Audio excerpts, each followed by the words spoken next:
자, 이재명 지사 관련해 가지고 제 중요한 게 하나 나왔죠. 아, 이재명. 대법원에서 전원 합의체로 지금 갖고 곧 판결이 나올 것 같습니다. 전원 합의체. 대법원은 그런 부분이 있어요. 소부라고 하죠. 대법관들 막 이렇게 세 명이 이렇게 따로 그룹 지어가지고 내리는 결론이 아니라 대법관들 전체가 모여가지고 결론 내리겠다는 거거든요. 엄중한 사건일 때, 쫄릴 때, 쫄릴 때 한 사람이 덕박 쓰면 안 되니까 이런 관점으로 보는데 지금 허위사실 공표죄 이것을 지금 전반적으로 이제 전문가들한테 제가 몇 사람한테 물어봤어요. 이걸 어떻게 보냐? 전원 합의체를 보냐? 우리 쪽 전문가라서 그럴 거예요. 저쪽 전문가는 아니잖아.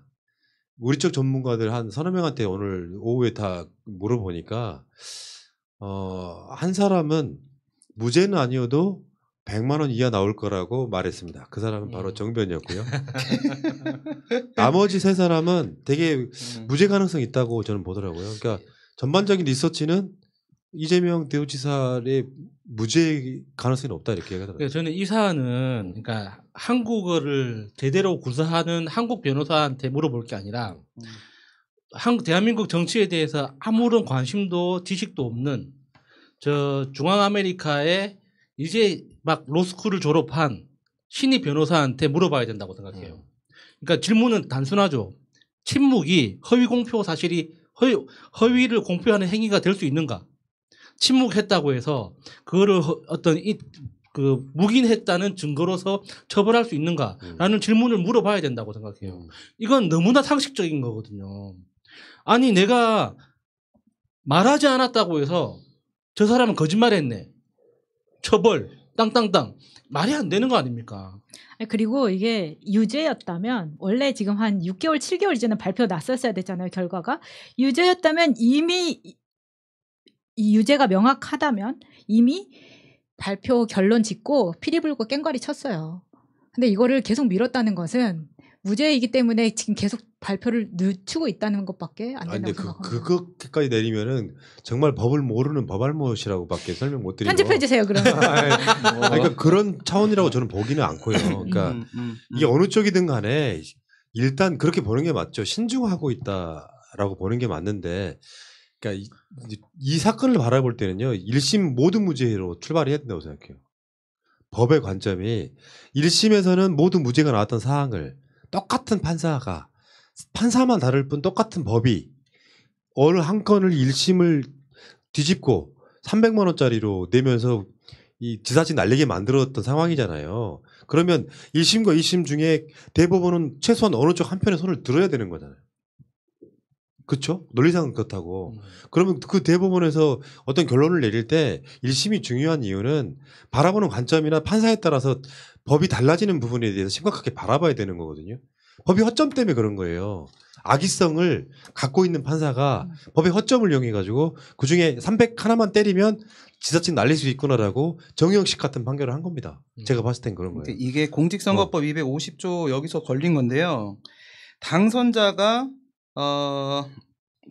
당선될 목적으로 방송에서 후보자에게 유리한 행위를 했다 이렇게 돼 있는데, 이 행위라는 판단이 명확성 원칙에 위반이 된다라는 문제인 거예요 지금.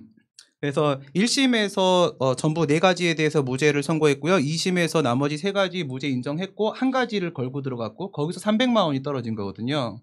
근데 그 한 가지 문제가 이 250조의 공직선거법 규정이 너무 이상하다는 거예요. 명확성 원칙에 반한다는 거고. 근데 이 문제에 대해서 이재명 지사가 2019년 11월 1일 날 위헌법률심판 제청 신청을 했습니다. 이게 무슨 말이냐면 내가 재판을 받고 있는데 지금 이 법에 따르면 유죄 판결이 나올 수도 있어. 근데 그 법이 잘못된 거 아니야? 이렇게 들어가는 거예요. 근데 그 법에 대한 판단은 헌법재판소가 해줘야 되기 때문에 지금 이 대법원한테 헌법재판소한테 이 법률 조항이 잘못된 건지 좀 물어봐 주세요라고 신청을 하는 거거든요. 그럼 위헌법률심판 제청 신청을 이렇게 하면 그 대법원에서도 그럴 수도 있겠는데? 라고 생각이 들면 제청을 헌법재판소에 해줘요. 근데 지금 그게 판단이 안 나오고 결정이 안 나오고 멈춰 있어요. 지금 멈춰 있는 상태인데 이렇게 계류 중인데 근데 민주당의 지역 위원장들 중에 몇 명이 똑같은 조항 250조하고 그다음에 형사소송법상 상고 이유 부분에도 문제가 되는데 이 두 가지 똑같은 조항에 대해서 헌법소원 심판을 들어갔어요. 이건 헌재를 직접 꽂는 방식이거든요. 근데 그게 지금 뉴스 나온 게 이게 적법한 청구였기 때문에 그에 대한 판단을 들어가겠다라는 판단한 거예요. 얼마 전에. 그러면 똑같은 조항에 대해서 여기서 지금 판단 들어가죠. 근데 여기서 이거 판단해달라고 신청을 해놨죠. 근데 여기서 대법원이 일로 보낼지 안 보낼지에 대해서 지금 머뭇머뭇하고 있었어. 근데 이게 들어갔어요. 재판에 본안으로. 들어가면 이걸 받아줄 거라고요. 그러니까 이 대법원은 이거랑 그냥 똑같은 건데 그럼 병합해서 저쪽에서 같이 판단해줘 하고 보내게 될 거고 이러면 이 위헌범죄 심판 제청이 헌재 들어가면요. 이 재판은 정지돼요. 왜냐하면 법이 제거가 되냐 변경이 되냐에 따라서 이 재판의 결과가 바뀔 것이기 때문에 그 재판의 전제성이라고 그러는데 그래서 이 재판은 정지가 될 거고요. 그러니까 이걸 지금 기대하고 있는 거예요. 이게 정지가 되면 언제까지 갈지 몰라요. 저는 근데 그럼 임기 끝날 때까지 가든지 말든지 뭐 이렇게 가는 게 낫지 않을까. 아니 그렇게 하면 안 되지. 왜냐하면 그래서 만약 유죄가 나와버리면 네. 정치 활동을 못 하게 되는 게 문제고요. 그 부분이 설사 대선 후보가 되더라도 그게 생각해봐봐. 어떻게 거기까지 판결이 안 나 대선 후보까지 됐다고 치자고 예를 들면 근데 대법원 판결 내린다고 생각해봐. 아찔하지 않아? 뭐 그런 경우는 거의 있을 수가 없겠지만 그러니까 문제는 법을 확실히 털고 가는 게 중요한데 저는 개인적인 감정은 그렇습니다. 이재명 지사한테 유죄가 나는 것도 정치적으로는 나쁘진 않아요. 실제로 당사자가 제일 싫어하는. 그러니까 그거는 이재명 지사한테도 내가 직접 이야기를 그 방송에 나왔을 때 이야기한 건 뭐냐면 굳이 말하자면 그런 거라니까요.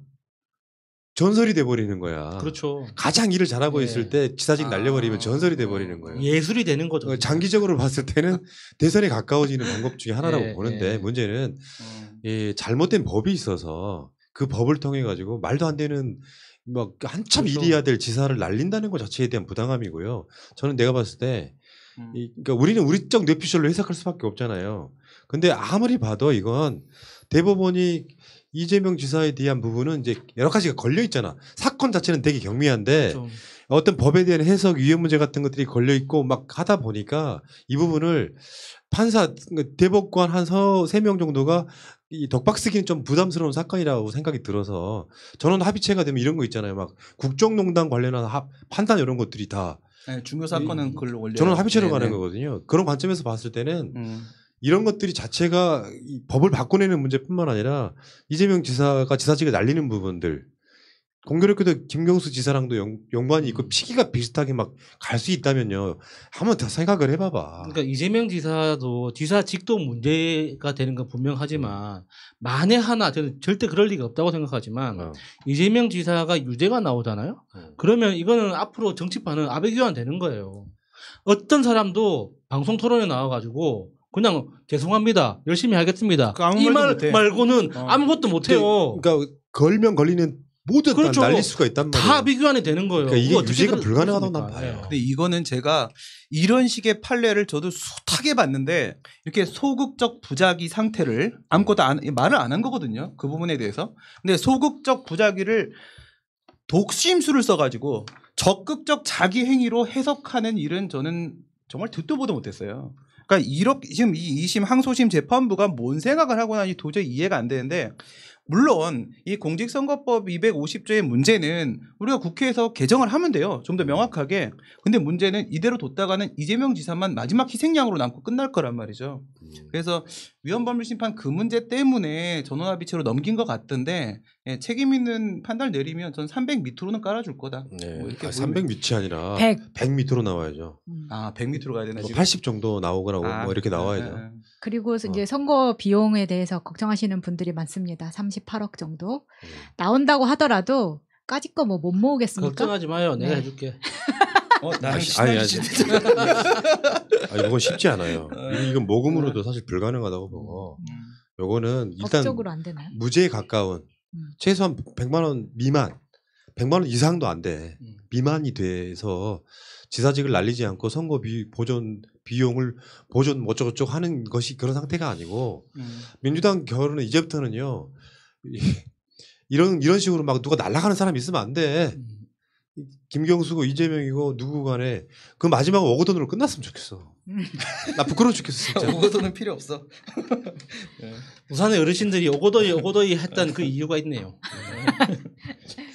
자 어쨌건 지금 지켜봅시다. 곧 아마 다음 달 정도면 뭐 어느 정도 결론이 나지 않을까요? 대략 이야기 예측을 보니까. 네, 빠르면 그때 나올 수도 있다는 얘기가 어. 있긴 하더라고요. 네. 이게 보통 이제 그 재판 결과가 나올 때는요 미리 알려줍니다. 대법원에서 최소 빨리 그러니까 최소 안 알려도 보름 전에 알려준다 그러죠. 가능하겠네요. 그러면 네. 이거를 헌재 안 보내고 대법원에서 바로 결론 내리고 처리하려고 하면 7월에 나올 수 있겠다. 그러니까 이게 지금 나는 이제 어떤 문제가 있냐면 이재명은 지지하고 안 하고의 문제가 아니라요. 사실은 그 일부 세력에 의해서 민주당 분열의 씨앗으로 계속 써먹고 있잖아요. 이재명 기준 이해찬도 싫고 이재명 기준 문재인 대통령만 안 나왔을 뿐이에요. 민주당의 모든 정치인들이 이재명 기준 싫고 좋고를 그 용도로 쓰고 있어가지고 빨리 결론이 나와야 그나마 그 세력이 확 줄어들 거라는 생각에 지금 우리가 다루고 있는 거예요. 아마 대선에도 이거 어마어마하게 쓰일 소재 중에 하나일 거예요. 만약에 이재명을 날린다고 하면 이 사람들은 이 기준으로 해서 민주당 분열을 확 불을 지를 겁니다. 나 이 부분이 좀 두려운 거다 이렇게 보는 거죠. 그러네. 네.